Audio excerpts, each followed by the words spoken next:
Assalamualaikum warahmatullahi wabarakatuh. Perkenalkan, saya Akidatul Isa Syafruddin, NIM 1053511102422 dari kelas BG 2B. Video ini saya buat sebagai tugas final mata kuliah Ilmu Sosial Budaya Dasar yang diampu oleh Bapak Syarifuddin SPD MPD.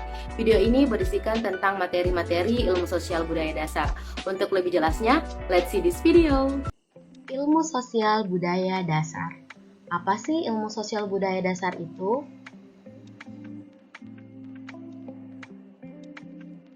Ilmu budaya merupakan ilmu pengetahuan tentang aspek yang paling mendasar dalam kehidupan manusia sebagai makhluk berbudaya.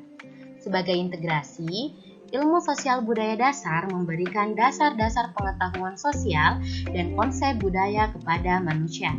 Nah, adapun beberapa materi yang akan kita bahas dalam ilmu sosial budaya dasar, yang pertama adalah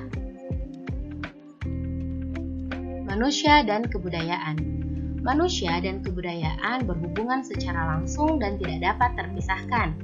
Terciptanya kebudayaan merupakan hasil pikiran, gagasan, konsep serta keyakinan yang dimiliki oleh manusia sebagai anugerah Tuhan Yang Maha Esa dan bermanfaat bagi manusia itu sendiri. Nah, dalam ilmu sosiologi, manusia dan kebudayaan dinilai sebagai ditunggal, yang berarti walaupun keduanya berbeda, tetapi keduanya merupakan satu kesatuan. Manusia menciptakan kebudayaan. Setelah kebudayaan tercipta, maka kebudayaan mengatur kehidupan manusia yang sesuai dengannya. Kemudian ada manusia dan peradaban. Manusia yang beradab adalah manusia yang bisa menyelaraskan antara cipta, rasa, dan karsa.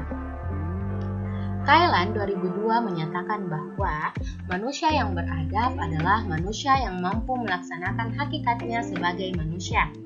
Manusia beradab pastilah berkeinginan membentuk masyarakat yang beradab sehingga terbentuklah masyarakat beradab atau keberadaban. Manusia adab pada dasarnya merupakan keinginan yang tulus dari manusia sebagai makhluk yang beradab. Dan ada manusia sebagai makhluk individu dan sosial. Manusia sebagai makhluk hidup atau individu maksudnya tiap manusia berhak atas milik pribadinya sendiri dan bisa disesuaikan dengan lingkungan sekitar. Manusia mempunyai potensi, kepribadian, serta pola tingkah laku umum. Status makhluk sosial selalu melekat pada diri manusia. Manusia tidak bisa bertahan hidup secara utuh hanya dengan mengandalkan dirinya sendiri saja. Sejak lahir sampai meninggal dunia, manusia memerlukan bantuan atau kerjasama dengan orang lain. Kemudian ada manusia, nilai, dan moral. Moral memiliki arti yang hampir sama dengan etika. Dalam bentuk jamak, etos artinya adat kebiasaan. Dalam ilmu filsafat, moral banyak unsur yang dikaji secara kritis, dilandasi rasionalitas manusia, prinsip kebaikan, pertimbangan etis dalam pengambilan keputusan terhadap sesuatu, dan sebagainya. Moral adalah bagian dari nilai, yaitu nilai moral. Tapi tidak semua nilai adalah moral. Nilai moral berkaitan dengan perilaku manusia tentang hal-hal yang baik dan buruk. Manusia, hukum, dan keteraturan. Hubungan antara manusia, hukum, dan keteraturan yaitu manusia tidak akan pernah luput dengan permasalahan dan adanya konflik. Maka dengan adanya hukum, hal yang menyebabkan konflik atau pertikaian bisa teratasi sehingga kepentingan bersama bisa terlindungi.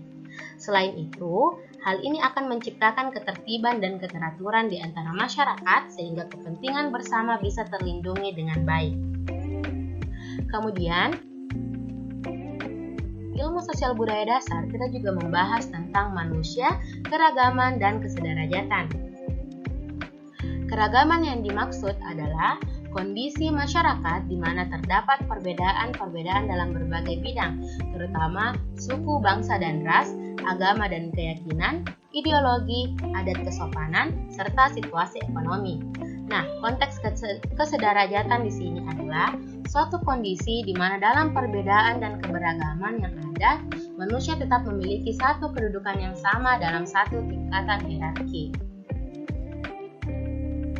Kemudian ada manusia, sains, dan teknologi.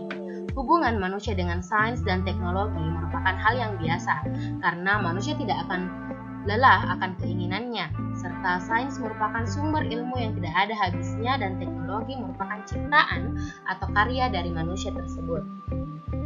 Dalam kehidupan manusia, sains dan teknologi digunakan sebagai acuan untuk menginterpretasikan dan memahami lingkungan beserta isinya, serta digunakan sebagai alat untuk mengeksploitasi, mengolah, dan memanfaatkannya untuk pemenuhan kebutuhan manusia. Nah, juga akan membahas tentang manusia, media, dan seni. Seni adalah sebuah media yang biasa digunakan manusia untuk mengekspresikan sesuatu. Di dalam penggunaannya, sedikit banyak menggunakan perasaan yang akan berpengaruh terhadap suatu pencapaian atau hasil karya seseorang. Pengaruh media dan seni terhadap kehidupan manusia ada 5. Yang pertama, sebagai pendidikan dan informasi. Kedua, komunikasi dan ekspresi. 3, pembentukan opini dan perspektif. 4, hiburan dan rekreasi. Yang kelima, mendorong perubahan sosial. Dan yang terakhir, manusia dan lingkungan.